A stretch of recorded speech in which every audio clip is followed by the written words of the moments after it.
Bismillah, alhamdulillah, wassalatu wassalamu ala rasulillah. Ramazana degişle indiki mesele musulman dogunlar, gowraly we süýdemdirýän zenanlar Ramazanna agyz beklemeli mi ýa-da agyz beklemeli dälmi diýen mesele. Eger özüne ýa-da çagasyna ziýan geljek bolsa, gowraly we süýdemdirýän zenanlara agyz beklemezlige ruhsat berilýär. Emma eger özüne we çagasyna ziýan gelmejek bolsa, gowraly we süýdemdirýän zenanlar agyz beklemeli musulman dogunlar. Çünki bir zada üns bermeli, şeytan insanlary ibadatdan gaçyrmak üçin ibadati kynlaşdyryp görkezýär. Sahel bahana bolsa, şoňsy bilen insanlar ibadatdan alyp galjak bolýar. Şeýle diýen käbir kişiler we musulmanlar Ramazan aýynda diýe bir aýlap aç gezýärler diýe.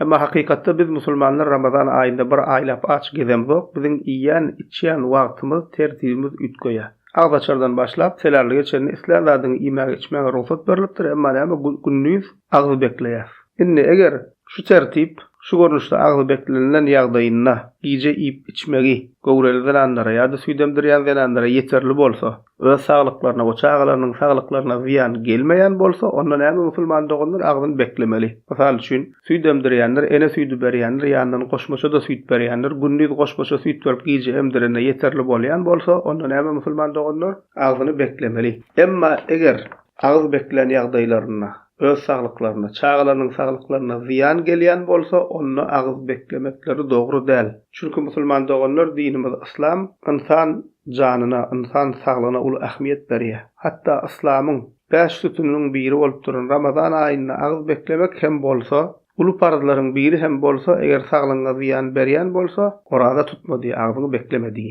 Peygamberimiz sallallahu aleyhi ve sellem bu barada Ebu Davud'da, Tirmizi'de, İbn Mace'de, Ahmed bin Hanbel'le, Tabarani'nin Mu'camul Kebir'inde, Beyhaqi'de gelen hadisinde diye, "Kal, eclis uhaddisuka anis savmi. İnna Allah azza ve cel vada'a anil musafiri şatras salati ve anil musafiri vel hamili vel murda'i savma." Peygamberimiz sallallahu aleyhi ve sellem sahaba yüzlenip diye, "Gel otur diye sana agyz beklemek barada gurrun bereýin diye. Allah Taala ýolagçydan namazyň bir bölegini aýyrdy diye. Ýagny ýolagçylyga çykan, safara çykan kişi namazyny safari kılýar. We Peygamber sallallahu aleyhi ve sellem dowam edýär we Allah Taala ýolagçydan, gowrulydan we süýdemdirýänden niýe agyz beklemegi aýyrdy diye. Hem olara ýeňillik bolsun diýip, ýani olara parz etmedi diýip aýdýar. Emma musulman doganlar, gowrullar we süýdemdirýän zenanlar Ramazan aýynda näçe agyz beklemeseler, näçe agyzyny açan bolsalar, soň ýagdaýlar gowlanandan soňra şol günderiň hökman kazasyny almalydyr. Ta ölýän çäler boýundan şonuň borjy aýrylmaýa, hatda ölseler hem şoň boýnuna borç bolup galýar. Şoň üçin hökman suratda kazasyny almalydyr. We ulamalarymyz gowrullary we süýdemdirýän zenanlary hastalara deňäpdirler. Çünki Allah Taala Kur'an-ı Kerimde Bakara surasının 184-nji aýatynda Ramazan aýynda hassa bolanlara agzyny açmaklaryna ruhsat berýär, emma soňradan kaza almalyklaryny bize Allah Taala Kur'an-ı Kerimde habar berýär. Hassalaryň, gowrullaryň, süýdemdirýänleriň şu 3 topar birleşdirýän zat musulman doganlar saglyk.